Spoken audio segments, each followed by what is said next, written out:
Assalamualaikum warahmatullahi wabarakatuh.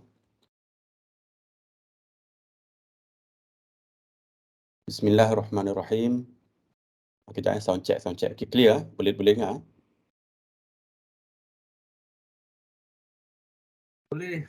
Alright. Bismillahirrahmanirrahim. Innal hamdalillah nahmaduhu wa nasta'inuhu wa nastaghfiruh wa na'udzu billahi min shururi anfusina wa min sayyiati a'malina. May yahdihillahu fala mudilla lahu wa may yudlil fala hadiya lahu. Wa asyhadu an la ilaha illallah wahdahu la syarika lah wa asyhadu anna Muhammadan abduhu wa rasuluh. Segala puji hanya bagi Allah. Kami memujinya, memohon pertolongan dan ampunan kepadanya. Kami berlindung kepada Allah dari kejahatan diri kami dan teruknya amal perbuatan kami. Barang siapa yang Allah beri petunjuk, maka tidak ada yang dapat menyesatkannya. Dan barang siapa yang Allah sesatkan, maka tidak ada yang dapat memberinya petunjuk. Saya bersaksi bahawa tiada ilah yang berhak diibadahi dengan benar kecuali Allah semata. Tidak ada sekutu baginya, dan saya bersaksi bahawa Nabi Muhammad SAW adalah hamba dan rasulnya. Ya ayyuhallazina amanu taqullaha haqqa tuqatih wa la tamutunna illa wa antum muslimun. Wahai orang yang beriman, bertakwalah kepada Allah sebenar-benar takwa kepadanya, dan janganlah kamu mati kecuali dalam keadaan muslim. Ya ayuhan nasu taqu rabbakumul ladzi khalaqakum min nafsin wahidatin wa khalaqa minha zawjaha wa batha minhuma rijalan katsiran wa nisaa'a. Wattaqullaha alladzi tasaaluna bihi wal arham. Innallaha kana 'alaikum raqiba. Wahai manusia, bertakwalah kepada Rabbmu yang telah menciptakan kamu dari diri yang satu, yakni Adam. Dan Allah menciptakan pasangannya, yakni Hawa, dari dirinya. Dan dari keduanya Allah memperkembangbiakkan laki-laki dan perempuan yang banyak. Bertakwalah kepada Allah yang dengan namanya kamu saling meminta, dan peliharalah hubungan kekeluargaan. Sesungguhnya Allah selalu menjaga dan mengawasimu. Ya ayyuhallazina amanu taqullaha wa qulu qawlan sadida yuslih lakum a'malakum wa yaghfir lakum dhunubakum wa may yuti'illaha wa rasulahu faqad faza fawzan 'azima. Wahai orang-orang yang beriman, bertakwalah kamu kepada Allah dan ucapkanlah perkataan yang benar. Nescaya Allah akan perbaiki amal-amalmu dan mengampuni dosa-dosamu. Dan barang siapa yang mentaati Allah dan Rasulnya, maka sungguh dia menang dengan kemenangan yang agung.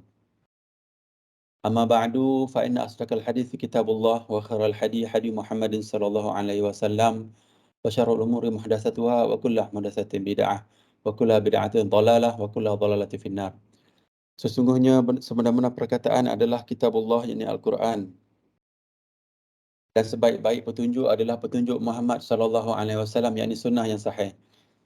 Seburuk-buruk perkara adalah perkara yang diada-adakan dalam agama. Setiap yang diada-adakan dalam agama adalah bid'ah, dan setiap bid'ah adalah sesat, dan setiap kesesatan tempatnya dalam neraka.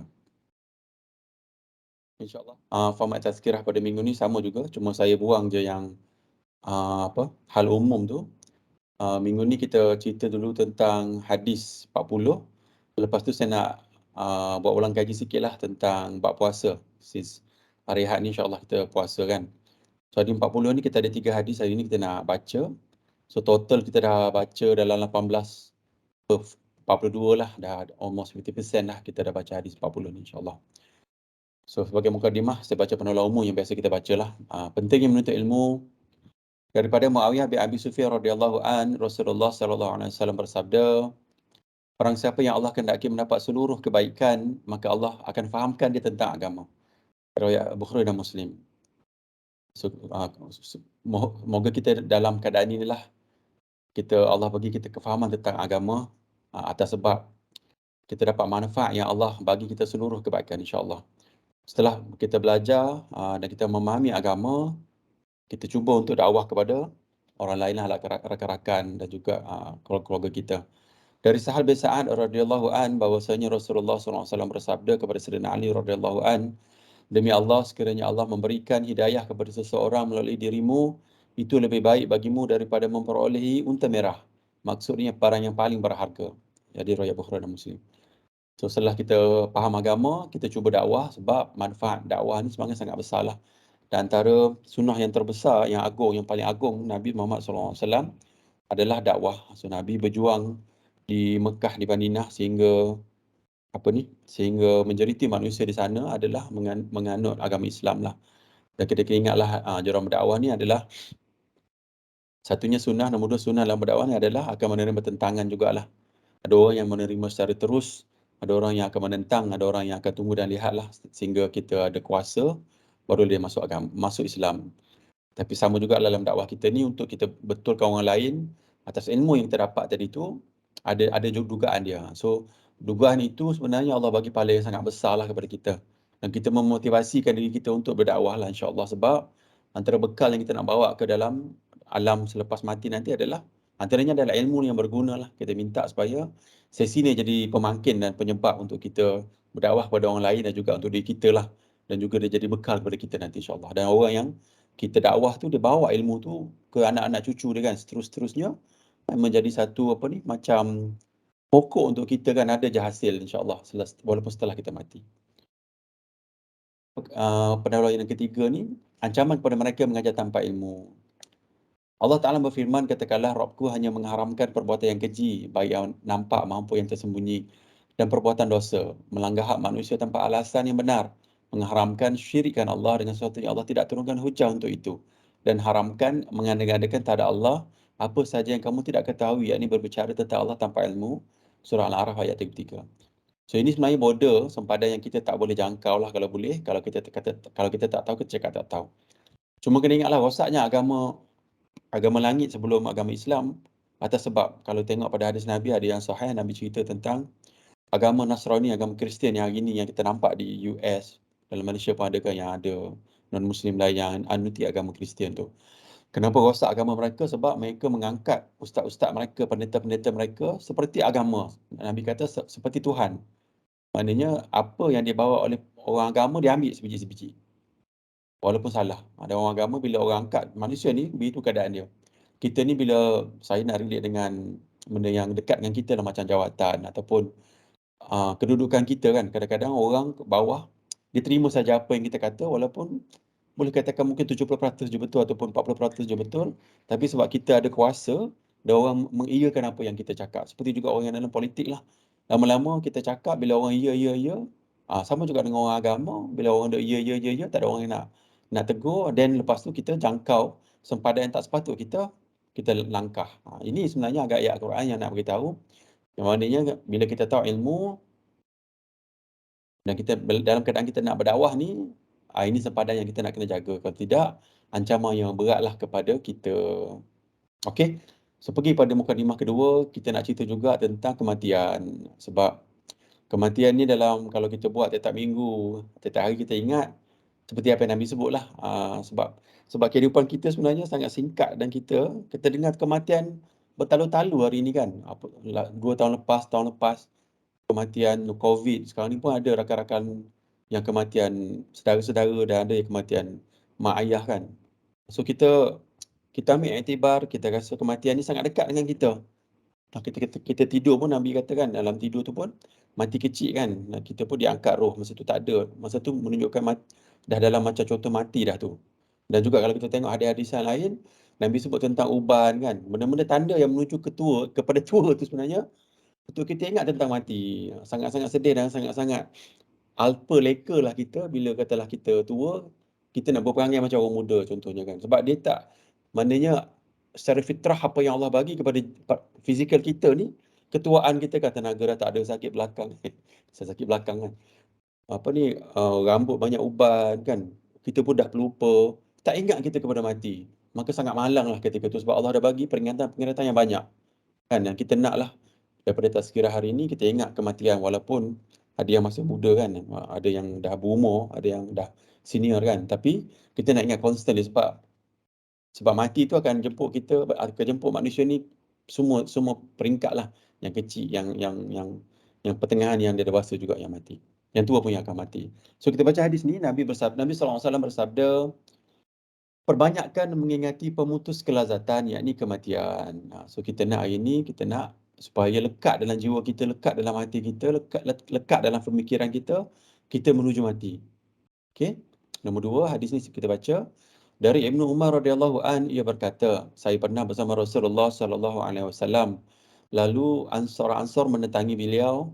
Ia memberi salam dan bertanya, wahai Rasulullah, mukmin manakah yang paling baik? Ni sahabat ni bertanya, siapa manusia yang paling baik? Orang Islam mana yang paling baik?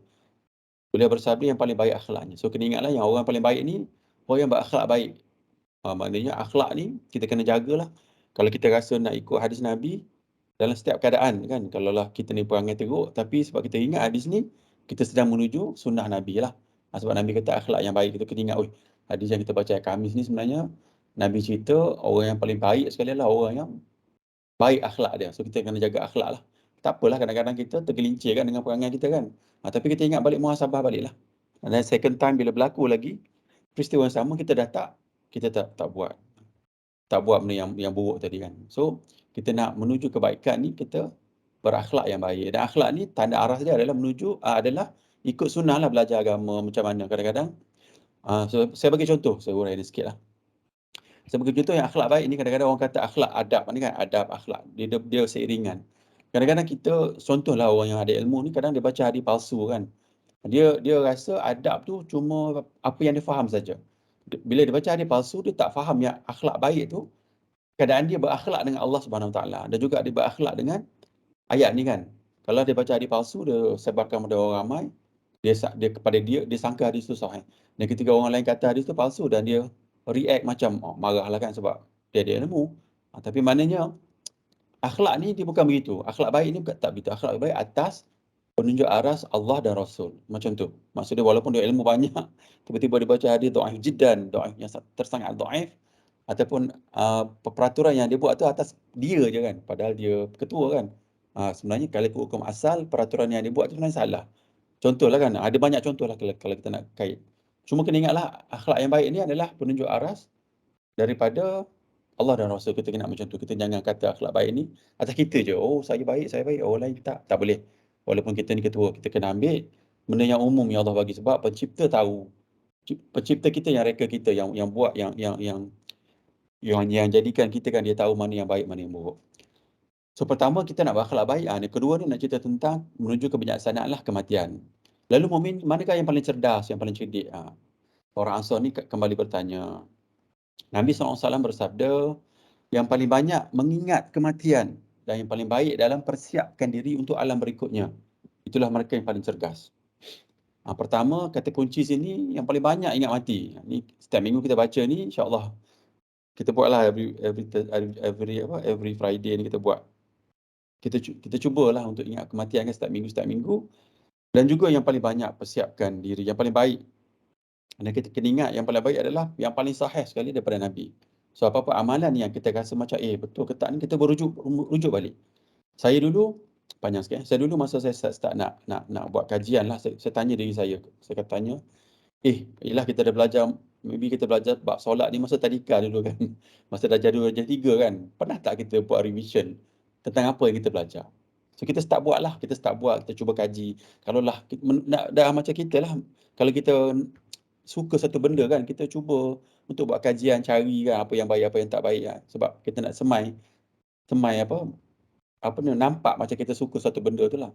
So sama juga kalau kita nak cari benda yang paling baik, kita cuba kajilah. Maknanya pergi kepada sedetail yang mungkin. Contoh macam angkat takbir kan, bagaimana yang Nabi buat sebenarnya kan. Orang zaman dulu kita belajar ibu jari ni kena dekat cuping telinga kan.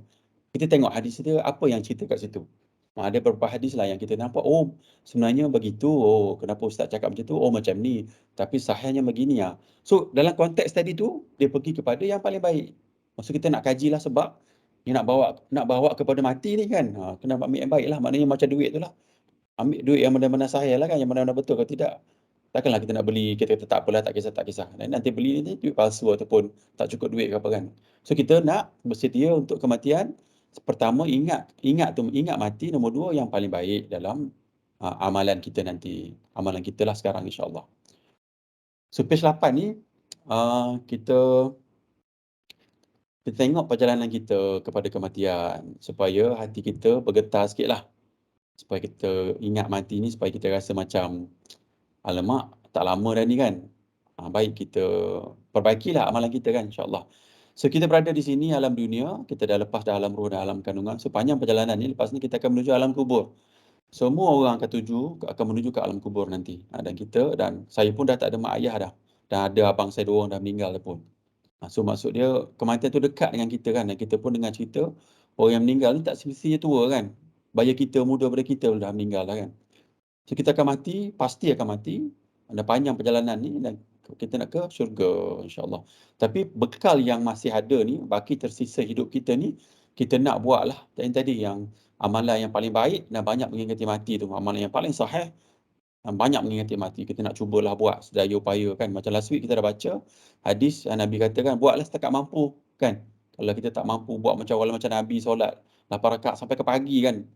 Waktu di bulan Ramadan kan, kita tak mampu buat macam tu. Kita buat setakat mampu dulu dan juga kena ingat perbuatan kita ni jangan pergi terus nak buat lama kan, tak mau. Nabi kata Allah suka Muslim yang buat sedikit tapi berterusan. Maknanya sikit-sikit katalah kita buat target lah. Hari ni 2, esok 2, hari ketiga dah 4. Sedikit-sikit berterusan sebab berterusan yang akan permanently masuk dalam amalan kita tu sangat sangat penting. Mana long term tu biar ada dalam diri kita katalah 5 tahun akan datang baru kita buat, maybe kita kata kita solat 3 jam waktu malam kan, 3 jam. Sekarang ni kita tak buat lagi. Dan dalam masa 5 tahun kita nak constantly buat, malam kita solat 2 jam contoh. Kan pukul 2 ataupun pukul 4 atau pukul 2, pukul 3, pukul 5 kita buat 2 jam contohlah. Maknanya 10 tahun akan datang kita akan buat macam tu. Yang tu yang Nabi suka, yang Allah suka. Daripada kita terus buat semua lama-lama sebab apa? Dalam hadis 40 ni pun ada Imam Nawawi letak yang kita akan boring lah, kita akan bosan dan kita akan tinggal agama nanti. So kita harapannya begitulah. Okey, supaya page ni kita dapatlah sedikit keinsafan lah untuk menuju nanti. InsyaAllah semoga ada manfaat lah daripada mukadimah ni. Okey, maybe saya pause dalam 15 saat kalau ada soalan ke ataupun apa-apa nak komen. Assalamualaikum Syekh. Waalaikumsalam warahmatullahi. Sila Cik As sila. Nak tanya satu soalan. Ada macam 3 bacaan ni lah kan. Yang mana yang macam lebih afdal lah. Okay, yang pertama tu selawat. Selawat. Lepas tu yang kedua yang 2 kalimah tu. Subhanallah wa bihamdi subhanallahil azim kan. Lepas tu lagi ada satu lagi yang Subhanallah, Alhamdulillah, Allahu Akbar. Lepas tu kita Allahumma firli, Allahumma hamni, Allahumma zubni. Antara 3 tu, yang mana sepatutnya ataupun yang lebih afdal lah kita buat lebih banyak? Okey. Ini soalan master. Soalan PhD. Saya tak boleh jawab, saya tak tahu. Tapi saya cuba cari nanti insya-Allah. Tapi kalau ikut secara umum lah. Kalau saya pun nak kena rujuk balik hadis dulu, tapi secara umumnya selalunya ada perbandingan Nabi sebutlah, ada dalam hadis ketika saya ingat salah seorang isteri Nabi, dia berzikir daripada selepas subuh sehingga naik matahari tak silap. Panjanglah maksud dia kan. Tiba-tiba Nabi kata ada amalan yang baca yang pendek yang lebih besar daripada fadilat yang isteri Nabi duduk tadi itulah. So Nabi baca satu hadis tu. So maksud dia nak jawab, sebab tak boleh jawab kan, kita cerita lain. Maksud dia adalah penunjuk arah yang nak cerita bacaan mana yang lebih afdal lah, maksud dia macam tu. Cuma nak jawab soalan Syekh Ahmad As ni, nanti saya cari dalam saya buat research dulu. Terima kasih. Okey, kalau tak ada kita masuk bab ni, bab hadis 40 kita lah. InsyaAllah motivasi kita, kita cuba selami hadis 40 ni insyaAllah nanti bila dah habis semua kita baca kan. Kita akan buat summary lah, saya akan buat juga, saya ingat saya akan buat macam ni. Dan kita buat grouping pula lah, kita buat grouping ni maksud dia apa, dia kata ambil 15 ataupun 10 hadis. Apa dalam ni nak ceritanya, biar kita recap balik dalam 42 hadis yang kita dah baca. Mungkin akhir tahun ni kan, kita cuba memahami apa maksud 42 hadis ni untuk kehidupan kita lah. Kan macam mana kita nak relate dalam seharian kita. Maybe tahun depan baru kita boleh nak realise benda ni. Sekarang ni baru kita ambil satu-satu kan. Satu hadis. Tapi antara satu hadis ni pun dia kadang-kadang dia tak ada kaitan dengan hadis yang lain. Sebab tu kita boleh ambil manfaat terus kat sini lah. Macam hari ni kita nak cerita tentang sedikit tentang akhlak yang baik tu lah. Adab dan akhlak yang baik dan keadaan dalam agama. Supaya nanti bila dah habis nanti kita boleh faham lah. Hadis 40 ni apa benda sebenarnya yang Imam Nawawi letak ni 42 ni kan, apa benda yang boleh bagi manfaat pada kita. Dan juga kita sendiri boleh ajar orang lain, ajar anak-anak, ajar isteri, ajar suami kan, ajar mak ayah kan. Itu yang penting tu, yang terbesar yang perlu kita buat adalah yang saya sebut tadi, mak ayah kita tu kan, terutama yang lelaki. Boleh tarbiyah mak ayah kan. Allahu Akbar. Kemenangan yang sangat besar sebab saya tengok contoh, saya tengok tak silap saya, saudara Firdaus Wong dan juga Ustaz Syekh apa ni yang Yayasan Taklim tu, yang Chinese tu, rasanya mak dia pun masuk Islam. Kan kalau kita lah, katalah kita ni mualaf lah kan, tiba-tiba kita faham agama kan, sangat memahami agama, ya Allah, 40 tahun dah duduk dalam kesesatan ni, hari ni kita rasa masuk Islam. Allah betulnya agama, ya Allah, yang kita anuti sekarang ni agama Islam kan, balik kepada fitrah. Siapa yang pertama kita nak tolong? Kita nampak benda yang tadi kan, kita nampak yang ni kan, nampak ni. Kita nampak yang ni kan, dia nampak Allah. Takkanlah kita sendiri, kalau kita rasa kalau lah mak kita kan jalan-jalan tersepak batu, Allah, sedihnya kita nak tolong mak kita kan, sebab emotionally attached kan, dia yang bawa kita daripada kecil kan, nak tolonglah dia. Apa lagi benda yang macam ni kan. So dah dapat ilmu nanti, insyaAllah kita cubalah dakwah kepada terutama mak kita, tapi cakap ni lah akhlak yang baik lah maksud dia kan. Jangan pergi dakwah orang dengan ni Nabi kata ni dulu.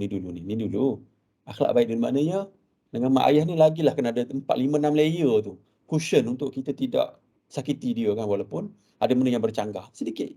Tak apa, 5 tahun nak dakwah mak kan, 5 tahun nak dakwah ayah. Buatlah, tak apalah, sikit-sikit tak apa, mengalah.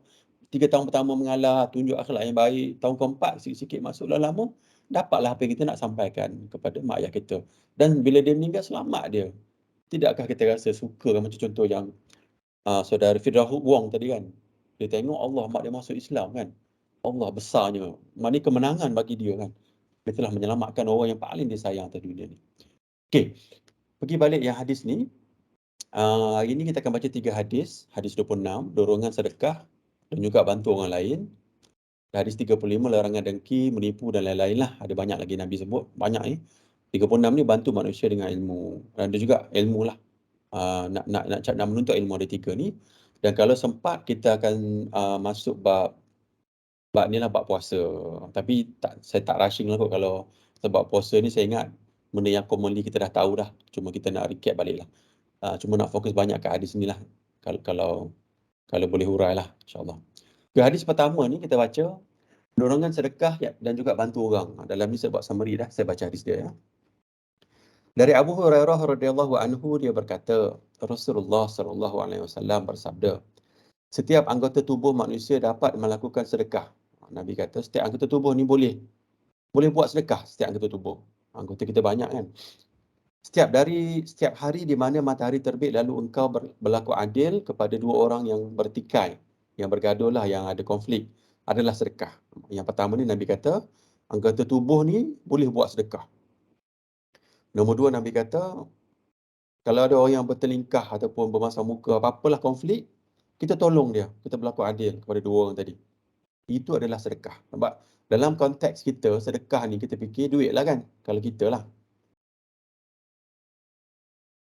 kita fikir duit je lah sedekah, sebab kita tengok yang di sini, kalau kita tengok kan, macam ada hadis Nabi tanya, ada sahabat tanya Nabi yang orang kaya, kalau orang kaya banyaklah pahala sedekah kan. Ada hadis lain, ada yang sahih. Dan Nabi tak sebut, Nabi sebut benda macam ni lah. Nabi kata tolong orang, sedekah, zikir, sedekah, macam tu Nabi sebut. So kena ingatlah, maknanya sedekah ni bukan dalam konteks fizik, duit, harta je. Maknanya sedekah ni ada dalam konteks lain juga, tolong orang. Dan kena ingat, bila agama Islam ni, kalau kita kena ingat konsep yang besar lah, bila kita buat kebaikan, involve orang lain, pahala dia sangat besar. Sangat besar. Nanti saya tunjuk hadis dia. So nombor 3, engkau menolong seseorang untuk yang berkenderaan, lalu engkau bantu dia untuk naik kenderaannya atau mengangkat barangnya, adalah sedekah. Maknanya kalau tengok orang nak naik, orang katalah orang tu dah sakit lutut ke, dia orang tua kan, tak apa sihat, kita tolong dia, terpegang dia angkat, ataupun barang dia banyak, kita tolong dia. Ini kan akhlak yang baik, adab yang baik kan, nampak gentleman kan. Kita tolong dia, kita buka pintu, kita buat sesuatu yang maknanya untuk orang lain kan. Itu adalah sedekah. Lepas tu Nabi kata lagi, ucapan yang baik adalah sedekah. Kita cakap benda yang elok-elok, kita bagi, ya Allah, moga Allah berikan kesembuhan, moga Allah ni, moga Allah tu. Itu adalah sedekah. Tapi kena ingatlah, yang baik ni dalam konteks yang dibolehkan oleh agama lah. Dia bukannya yang baik ni orang minum arak kata tahu, semoga Allah hilangkan dahaga kamu. Orang tu minum benda yang haram. Tidaklah. Maksudnya benda yang baik-baik ni, kita cakap benda yang elok-elok. Orang sedang ditimpa musibah kan. Kita tak adalah. Kita kena ingatlah maksudnya ini pandangan saya lah. Saya rasa macam contoh orang sedang ditimpa musibah. Tiba-tiba kita kata benda yang walaupun perkara baik, tapi dia macam orang tu terasa offended. Saya rasa dalam konteks yang tak baik lah saya rasa. Sebab orang yang kita nak kita nak raikan, nak redakan dia lah orang yang sedang ditimpa kesedihan tadi kan. So kita kadang-kadang tengok orang jugalah, ada orang maybe dia serta perkataan tu dia tak boleh diterima. So kita cubalah bagi redakan kesusahan dia. Maybe saya buat satu contoh lah kan. Antara sunnah ni ketika berlaku kematian lah kan. Saya baca dalam satu kitab ni dia kata, saya rasa kitab Imam Syafi'i pun, tentang berkumpul di rumah orang yang mati. Tentang berkumpul di rumah orang yang mati lah. Imam Syafi'i sebenarnya dia larang, dia kata dia tak suka untuk orang berkumpul di rumah orang mati. Kali ini kita buat kan. Sebab kalau pengalaman saya sendiri pun bila kita sebenarnya nak redakan orang yang meninggal, keluarga yang meninggal tu kan, tapi kita duduk melepak kat rumah dia lah ramai-ramai kan. Dan saya kadang-kadang saya tengok ada seorang jiran saya tu lah, keluarga dia menangis-nangis kat belakang tu kan. Kita ramai-ramai kat luar ni. Saya rasa macam patut keluarga dia yang wanita-wanita pun ada. Saya rasa macam teruklah kita ni kan. Patut kita tengok orang dah tak selesa, bagilah dia privacy lah kan. Sebab dia tengah sedih tu. Lepas tu sunnahnya ambil makanan bagi kat dia, terbaliklah. Kita tak payahlah ganggu dia. Tapi kita tak buat macam tu. Kita tunggu ramai-ramai. Dan orang yang ada tipu musibah tu pun terpaksa nak layan. Dia kena beradab yang baik untuk layan orang pula. Datang. So saya rasa macam a bit janggal lah. Rasa macam pelik sikit. Tapi kita tengok ni macam Nabi kata ni, ucapan yang baik adalah sedekah. Maknanya perasaan yang baik tu yang merasai kebaikan tu lah orang yang terpati tadi. So kita kena ingatlah, kena hati-hati sikit. Tengok keadaan lah, kalau lah kita rasa macam baik, tapi pada orang tu dia rasa offended, maka tidaklah dalam konteks ni. Sebab agama ni nak supaya orang yang si penerima tu yang rasa oh leganya, alhamdulillah dia datang, dia cakap yang baik, terima kasih, insya-Allah jadi kan. Tiba-tiba dia rasa apa ni, kita tengah sedih, dia buat macam ni. Kan orang yang bercakap yang first party tadi rasa dia dah buat benda baik. Tak begitulah maksudnya. Okey, setiap langkah ketika engkau berjalan menuju solat adalah sedekah. Ini pahala yang besar kan Nabi kata. Dalam hadis yang lain, satu langkah memadam satu dosa kan Nabi kata kan. Dan juga ada hadis yang ada kawan saya bagi tahu itu. Hadis yang menuju solat Jumaat berjalan kaki tu. Sangat besar fadilat dia. Sampai saya ingat pahala umrah ke pahala haji. So ni pahala besar ni. Kenapa begitu agama ni? Sebab kalau kita tengok menuju solat ni menuju masjid lah. Kalau kita tengok daripada agama lah kan, sebenarnya agama ni kalau tengok masjid ni sebenarnya benda yang sangat besar lah dalam kehidupan orang Muslim lah. Sebab kalau kita tengok hadis-hadis yang Nabi cerita tentang solat sendirian kan, bagaimana syaitan Nabi ibaratkan seperti serigala sedang melihat seekor kambing kan. Kita ni ibarat kambing lah, maknanya serigala ramai tengah-tengah nak terkam kita ni kan. Maknanya solat di masjid ni maknanya sangat-sangat Nabi tuntut, sangat Nabi nak kita pergilah. Tapi kita cubalah macam tadi, saya cakap tadi kan, sedikit berterusan lah, bukannya kata terus buat tiba-tiba berubah 100% tak lah, kita buat sikit-sikit lah. Okey. So solat menuju masjid ni adalah sedekah, dan hilangkan gangguan dari jalan adalah sedekah. So dalam ni saya letak ada 5 item dalam ni kan. Satu lagi ada satu yang first tadi tu. Okey, tak apa, saya tak tambah.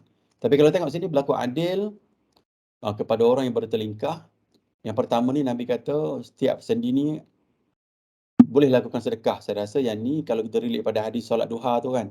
Kalau ada sahabat ingatlah Nabi sebut tentang sedekah solat duha. Maknanya kalau orang bangun pagi, dia solat duha tu sendi-sendi dia bergerak kan. Ada sedekah kat situ. Sendi-sendi bergerak ni tenaga lah, kepayahan kita lah, kita nak kat badan kita, nak kat tangan. Nombor 2 berlaku adil. Nombor 3 tolong orang. Nombor 4 ucapan yang baik. 5 setiap langkah menuju solat adalah sedekah. Nombor 6 hilangkan gangguan di jalanan. Benda kecil kan, kita tengok sama sampah tu berjalan, ada batu, buanglah, berhentilah. Benda ni sebenarnya bukannya kita sebab tak biasa buat, ada orang tak buat kan, dan kita dah letak orang yang kutip sampah, orang yang buat benda-benda macam ni, orang yang low class kan, kita nampak macam tu. Kita cuba insya-Allah, kita cuba ubah diri kita, kita cuba ambil lah sampah. Saya ingat lagi saya pernah pergi di Port Dickson masa tu. Ada sekali tu saya tengok seorang kakak ni marah-marah kat mulut dia sebab tempat tu tempat orang ramai datang, banyak sampah.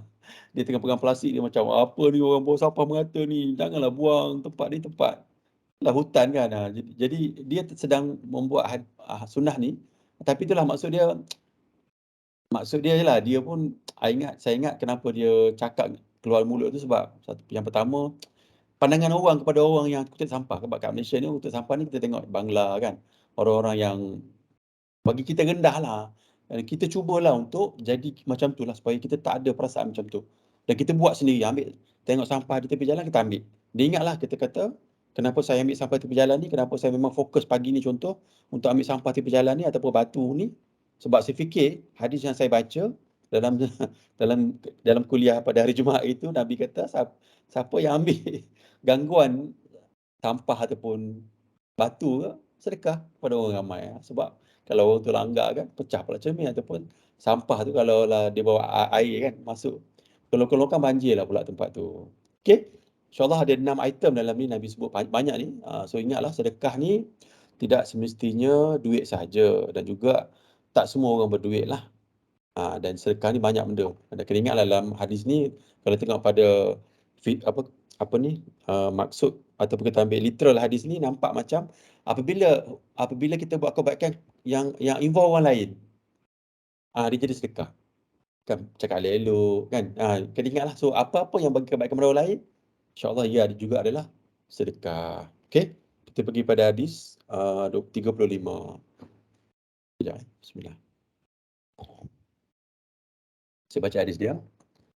Dari Abu Hurairah radhiyallahu anhu, dia berkata, Rasulullah sallallahu alaihi wasallam bersabda, janganlah kalian saling dengki. Jangan dengki, saling menipu, saling marah dan saling memutuskan hubungan. Dan janganlah kalian menjual sesuatu yang telah dijual kepada orang lain. Maknanya kita dah jual kat orang lain, lepas tu ada orang lain nak, kita markup, kita cancel dari sana, kita jual pula kat orang lain. Dah ada perjanjian dan kita batalkan perjanjian tu pula. Jadilah kalianlah hamba Allah yang bersaudara. Seorang Muslim adalah saudara bagi Muslim yang lain. Dia tidak menzaliminya dan tidak mengabaikannya, tidak mendustakannya dan tidak menghinanya. Takwa itu di sini. Seraya menunjuk dadanya pada sebanyak 3 kali. Di hati itulah, di jantung tu. Takwa tu dekat jantung ni, kat hati ni. Orang Melayu panggil hati kan. Cukuplah seorang Muslim dikatakan buruk jika dia menghina saudaranya yang Muslim. Setiap Muslim atas Muslim yang lain, haram darahnya, hartanya dan kehormatannya. Kita tengok intipati yang pertama ni yang Nabi sebut, jangan banyak ni kan. Pertama, Nabi kata jangan dengki. Ada hadis yang boleh dengki kan. Nabi kata hadis orang buat kebaikan kan, kita dengki sebab kita nak atasi dia dengan kebaikan yang lain kan.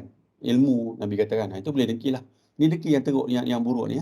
So tak boleh dengki. Jangan saling dengki. Sebab saya pun ada pengalaman juga sikit lah masa jadi masa buat sales dulu kan. Kita tengok orang kita, orang Muslim kita ni, kadang dia dengki sama dia dengan dealer yang lain, Dia ada dengki, dia ada perasaan dengki dia.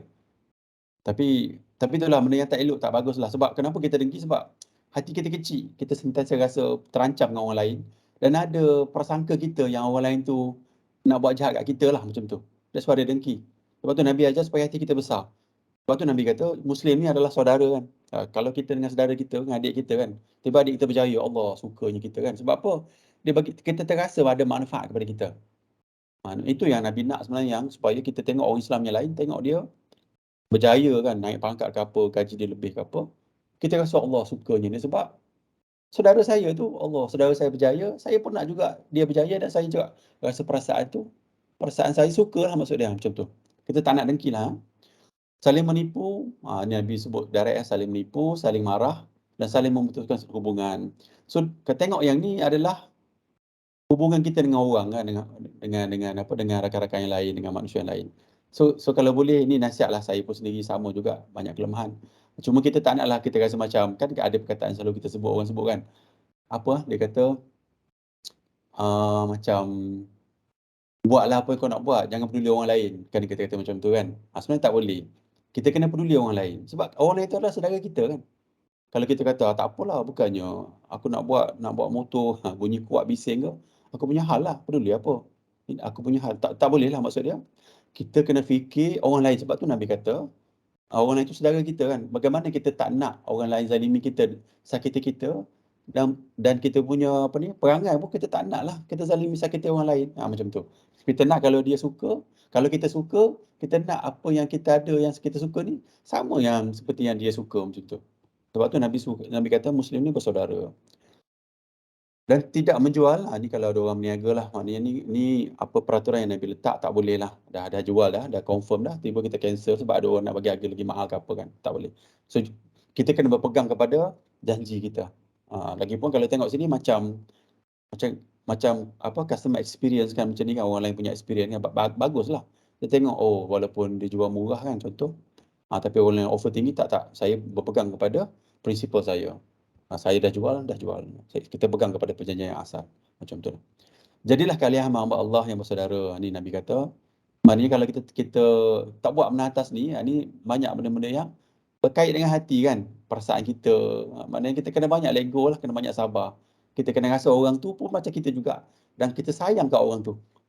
Dan antara sunnah ni kalau dengar kita rasa macam geli-geli sikit lah kan. Antara sunnahnya Nabi sebut, kita kena sebut yang kita cintakan sahabat kita tu. Jadi pelik pula kan, zaman sekarang kan. Tiba-tiba saya sebut, aku cinta kau, aku sayang kau kerana Allah kan. Kita sebut macam tu. Jadi macam pelik pula lah. Tapi maknanya dalam hadis Nabi sebut macam tu supaya zahirkan kecintaan kita dengan perkataan pun. Apalagi dengan perbuatan kan. Maksud dia macam tu. Sehingga tahap tu lah Nabi suruh. Sebab nak elakkan benda ni, sebab kita ni, inilah kebanyakannya isu kita adalah komunikasi kan. Dan tak communicate kan. Lepas tu dengki dalam hati pun ada perasaan-perasaan lain kan. Okey, lepas tu tidak zalimi dan mengabaikannya saudara se-Islam, tidak dustakannya dan tidak menghinanya. Takwa, Nabi kata di hati, di jantung ni, 3 kali. So takwa ni kat sini.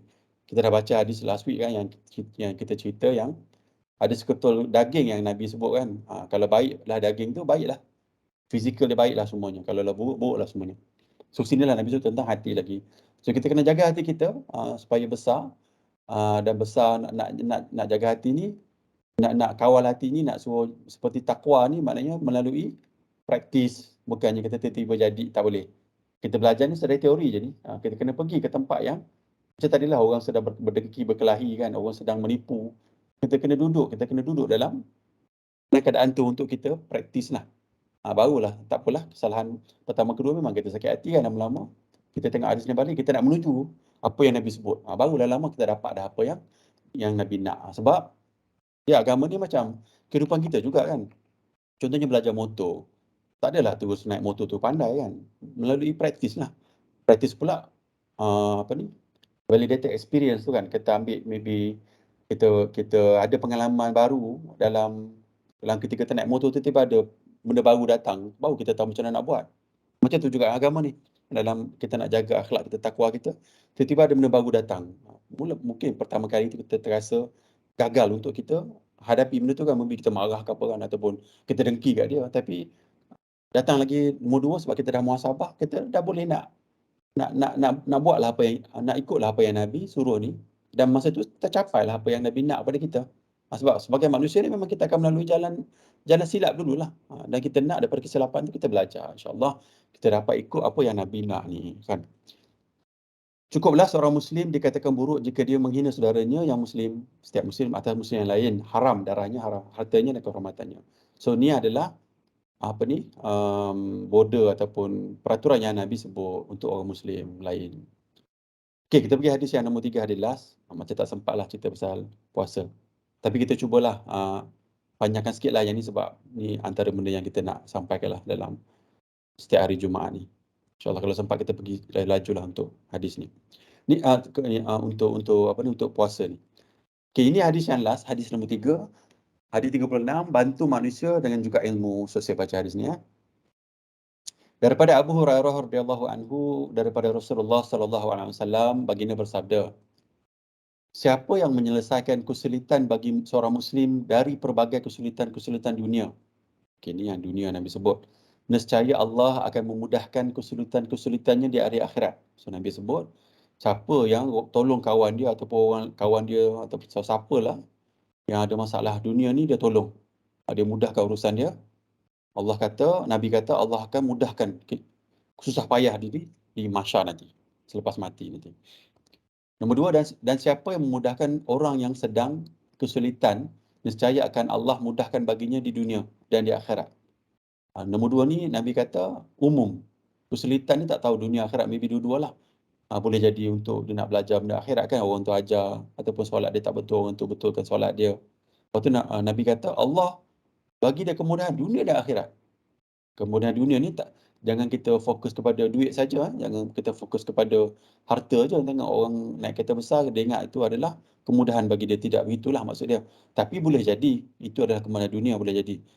Cuma kemudahan dunia ni maksud dia ketenangan hidup kan, macam tadilah, akhlak yang baik, tak dengki-dengki, hati yang takwa kan tadi kan.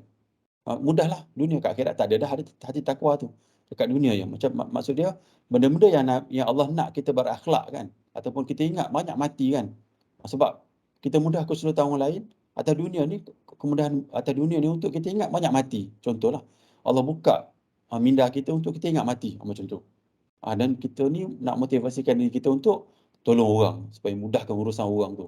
Dan Nabi kata siapa yang mudahkan urusan orang lain ni, Allah mudahkan dia dunia dan akhirat mudah.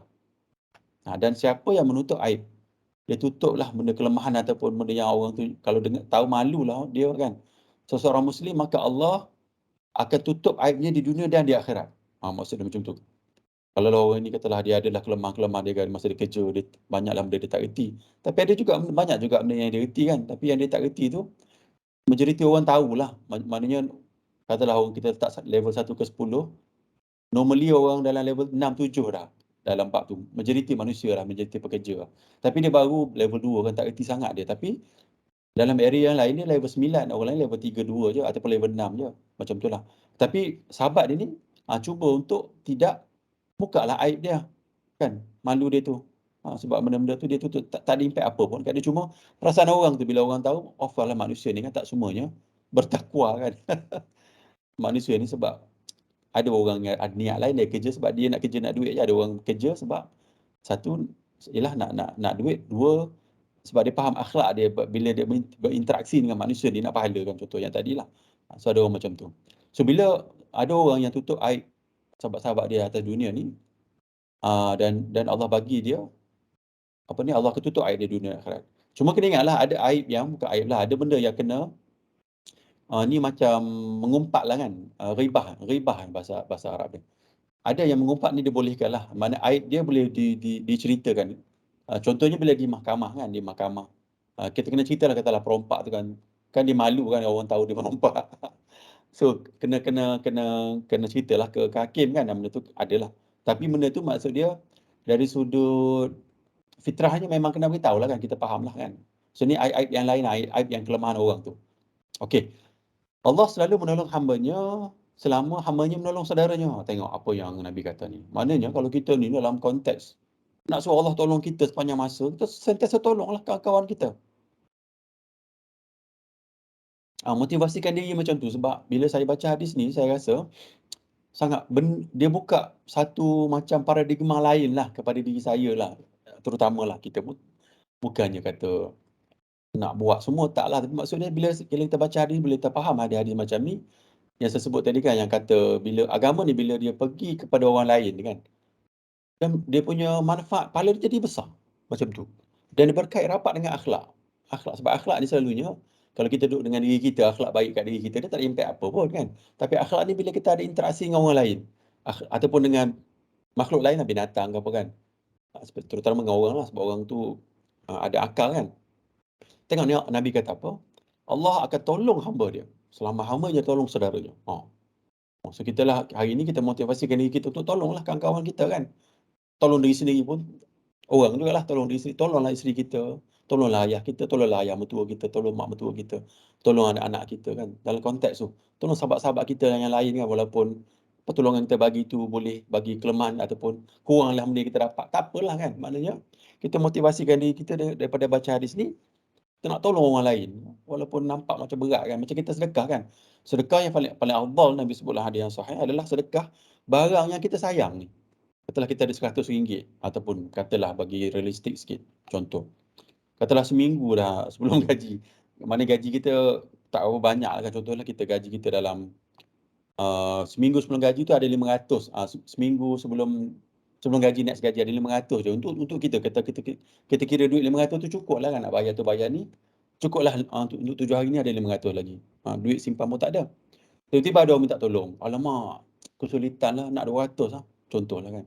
Allah, kita pun cukup-cukup 500 tu je ada duit kan. So ketika tu sebenarnya, kalau ikut hadis yang saya faham tu, Nabi kata, sedekah yang paling afdal adalah ketika tu lah. Ketika duit je kita pun nak duit tu pakai. Tapi dah orang pun terdesak kita bagi. Kan susah kan, kita pun susah. So dalam konteks tolong orang ni, mana manfaat ni sangat tinggi. Tengok apa yang Nabi kata. Mana tadi? Allah selalu tolong hamba ni selama hambanya menolong saudaranya. Mana dalam konteks tadi kita sedang tolong kawan kita tu lah. Yang sedang susah. Okey. Baca lagi. Siapa yang menempuh jalan untuk mendapatkan ilmu, ni bab ilmu, akan Allah mudahkan baginya jalan ke syurga. Hari ni dalam motivasi untuk kita mudahkan jalan ke syurga. Kita kerja ni pun satu matlamat yang besar dalam hidup kita kan, tapi tak semestinya kerja ni solely untuk dunia, tak. Dia adalah satu perjalanan yang boleh kepada akhirat sebenarnya. Sebab gaji kita pun kita ambil bagi makan anak bini, bagi makan kita kan, semua tu boleh jadi pahala yang besar lah. Dan dalam konteks bekerja ni pun kita jumpa ramai orang kan, akhlak baik dapat ni semua. So kalau tengok hari ni pun kita ambil ruang untuk belajar ilmu dalam konteks bekerja ni lah.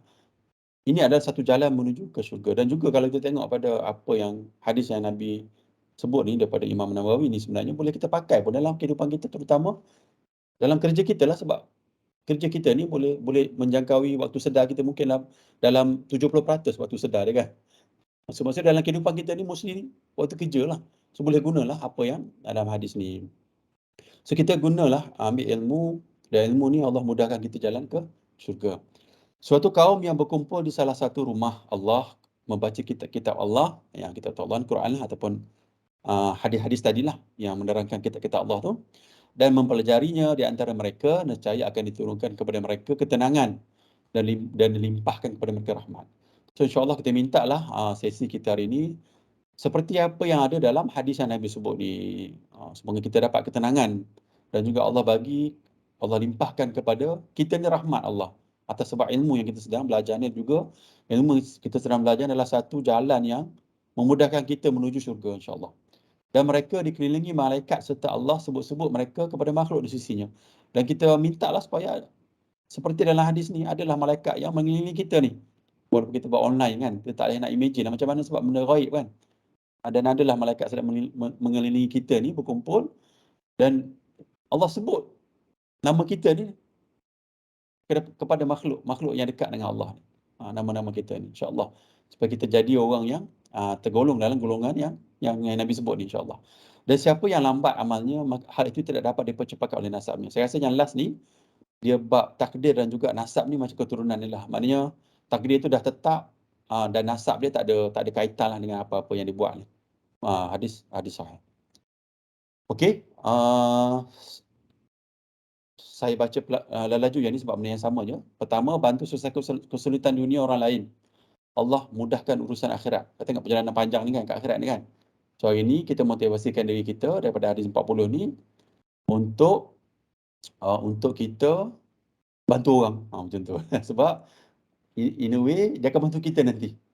Kan kita tak tahu ni, panjang ni, kalau tengok ni takutlah. Banyak benda ni kan. Bayangkanlah kat sini kita bukan ada pakaian pun kan. Matahari pun dekat kepala kan. Macam mana tu kan. So kita naklah, kita berbekal lah, sebab baik bekal lah, macam tu. Dengan sebanyaknya maksud dia. Bantu selesaikan urusan orang lain. Ni kita mintalah motivasikan diri kita untuk selesaikan masalah orang lain. Kita tunjuk, kita tak sebut je, kita tunjuk, kita buat. Tak naklah kita cakap untuk orang lain je. Suruh orang lain buat kan, tak. Kita buat. Tak apa, kita cuba insya-Allah. Tutup kelemahan orang lain, kita cubalah tutup. Kalau ada kelemahan aib orang lain, kita tutup. Kita diam. Tolong orang lain, Allah akan sentiasa tolong kita. Ni benda yang besar lah. Dalam konteks kita tolong orang. Dan kena ingatlah, pertolongan orang lain ni termasuk macam suami kan. Kita ada anak, kita ada isteri kan. Kalau kita bagi makan kat dia orang, kita buat kelakar kat rumah, tu adalah konteks menolong orang lain lah. tolong orang bagi makan anak-anak tu sama. That's why kalau hadis Nabi boleh katakan sebab suami ni sebab dia dah kewajipan dia kan. Memang ada banyak dah kat situ. Sebab tu Nabi kalau sebut hadis, Nabi sebut wanita ni suruh banyak bersedekah. Sebab dalam konteks lelaki ni memang dia dah buat sedekah lah kehidupan dia untuk keluarga dia kan, yang dah kahwin kan. Ataupun yang tak kahwin, dia ada mak ayah dia, duk bantu mak ayah dia kan, dia dah buat sedekah. So kalau wanita ni Nabi suruh dia banyakkan sedekah lah macam tu. Tapi tak adalah nak menafikan yang kita tak perlu sedekah lagi untuk orang lelaki. So kita banyak lagi sebab kita ada tanggungjawab kan dengan keluarga kita kan. Nanti keluarga kita buat benda yang, ataupun kita sendiri yang ajar benda yang tak elok, supaya compensate lah apa yang sedekah kita tadi tu daripada amal yang tak elok tadi lah. Last sekali menuntut ilmu. Okay, ada 9 minit lagi. Kita baca hadis ni satu last. Dari Ibnu Umar radhiyallahu an, Nabi Muhammad SAW bersabda, ini hadis yang paling saya suka lah, saya selalu letak dalam status FB saya, dan juga hadis ni antara hadis yang memang saya pegang lah, saya memang suka hadis ni. Sebagai motivasi kepada diri sendiri lah. Manusia yang paling dicintai oleh Allah adalah yang paling memberi manfaat bagi manusia. Tengok apa yang Nabi kata, orang yang paling Allah cinta, orang yang paling banyak bagi manfaat pada orang lain. Macam tu kan, macam ahli politik kan, macam pemimpin kan yang dia jaga maslahat umum kan, macam polis kan, polis. Oh, besar pahala dia. Askar kan, yang nampak pegawai bomba kan. Kita sebagai orang biasa ni, kita nak ada satu benda yang kita boleh bagi manfaat pada orang lain. Ada pun amalan yang paling dicintai oleh Allah adalah membuat Muslim lain bahagia. Amalan yang dicintai ini, orang lain suka bahagia. Yang tak ada duit, kita bagi duit. Contohlah, kita bayar hutang dia. Ini ada Nabi sebut ni. Mengangkat kesusahan dari orang lain. Orang tu tengah susah, tengah ada musibah kan. Dia tolong. Bayar hutangnya. Nampak ni, kalau kita ada duit, orang tu berada hutang, kita bayar hutang dia. Atau menghilangkan rasa lapar. Orang sedang lapar kan, orang susah-susah kan. Tak ada makanan kan. Dia pula faham agama, dia tak minta-minta kan. Orang yang faham agama ni, Nabi cakap dalam hadis yang lain, dia tak minta-minta. Dia diam dia. Tapi kita sebagai orang Islam, yang kita cinta saudara kita kenal saudara kita, dan kita tahulah dia tak ada makanan hari tu kan. Sebab kita rapat, kita kenal, kita tengok, kita observe kan. Sebab tu lah sifat Muslim ni, dia tengok jiran dia, saudara dia. Nabi sebut tentang jiran, tentang saudara kan. Nabi kata sampai kalau lah ada lah hukum dalam agama ni yang boleh bagi faraid, dia nak bagi kepada jiran macam tu. Tapi tak boleh lah kan. Maksud dia Nabi nak macam tu. Maknanya nak jaga ni, sebab macam kita rapat dengan adik-adik kita tanya khabar semua kan. Kita tahu keadaan dia. Sama juga dengan kawan kita ni, kita kena tanya khabar. Supaya kita tahu, ada kawan kita yang tak makan ke apa. Kita nampak lah, sebab dia faham agama dia tak tunjuk kelemahan aib dia tu. Kita lah sebagai orang yang nak kena cari kan. Tengok, ini aku tengok 3-4 hari ni dia asyik nasi lemak je kan. Saya ada seorang sahabat dulu bawa bekal nasi lemak je. Masa tengah hari pun, kita tengoklah, lemak, tak ada makanan ni. Kita pun tak payahlah nak malu kan. Dia kata, tak apa, hari ni jom, duit dapat lebih sikit. Jom kita makan sama-sama. Jom, okey, tak adalah dia terasa sangat. Sebab dia faham agama tu, dia tak nak orang tahu yang dia tengah susah. Tengok apa yang Nabi kata, bayarkan hutang dia, hilangkan rasa laparnya. Sungguh saya berjalan bersama saudara saya yang Muslim untuk sebuah keperluan. Lebih saya cintai daripada iktikaf di masjid Nabi. Maknanya Nabi kata, berjalan je ni. Nabi kata, setakat nak, mana tak buat lagi benda yang Nabi, keperluan orang tu kan, orang yang minta tolong tadi tu. Baru dalam konteks, dalam nak berjalan je ni, Nabi kata lebih dia suka daripada dia iktikaf di masjid Nabi selama sebulan. Mana kalau kita hari ni kan, nak daripada Malaysia nak pergi ke Madinah jauh kan. Nak pergi Madinah jauh, lepas tu nak duduk iktikaf, tu ramai susah kan. Maknanya usaha kepayahan tu banyak, pergi ke Madinah lagi. Lepas tu nak duduk di masjid Nabi lagi. Lepas tu Nabi kata macam ni. Nabi kata, kalaulah orang minta tolong, dia lebih suka tolong orang daripada duduk di masjid Nabi, iktikaf di sana. Maknanya pahala yang sangat besar. So ini antara hadis yang saya sangat suka sebagai motivasikan diri saya untuk tolonglah. Kita tak banyak tolong orang, tapi cuba buatlah sedikit-sedikit, tapi berterusan insya-Allah. Dan juga kita mintalah pada rakan-rakan dalam tazkirah ni kan. Inilah kita pun Allah dah bagi rezeki kan, ada sedikit rezeki Allah bagi. Kita cubalah cari. Saya sebenarnya kadang-kadang orang bila orang kata keluarga dia banyak duit, keluarga dia tak ada susah. Ada, cuba cari, ada. Kalau bukan antara keluarga kita, mungkin sepupu, sepapak ke mana-mana tempat. Ada je keluarga kita yang susah. Tak adalah semua orang senang semua. Tak semestinya orang tu susah duit lah. Maybe dia susah benda lain kan. Kita cuba untuk buang masalah ataupun mudahkan urusan dia. Kalau tengok dalam hadis ni, Nabi kata, kita buat orang yang bahagia, dan Nabi buat spesifik contoh kat sini, ada 4 minit kan. Hilangkan kesusahan dari orang lain. Kesusahan ni benda yang umum lah. Kesusahan secara emosi ataupun kesusahan secara fizikal kan, atau kesusahan secara harta. Kita cuba untuk tolong rakan-rakan yang lain, insyaAllah. Okay, insyaAllah daripada hadis ni kita dapatlah manfaat daripada 3 hadis ni. Saya ingat sempat kat sini je. InsyaAllah minggu depan kita masuk bab puasa lah.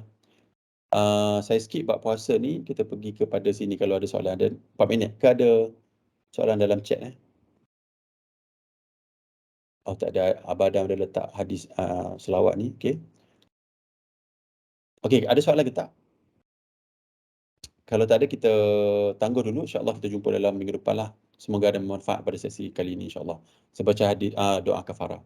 Subhanakallahumma wa bihamdika asyhadu an la ilaha illa anta astaghfiruka wa atubu ilaik. Wa sallallahu ala sayyidina Muhammadin wa ala alihi wasallam. Assalamualaikum warahmatullahi wabarakatuh. Salam.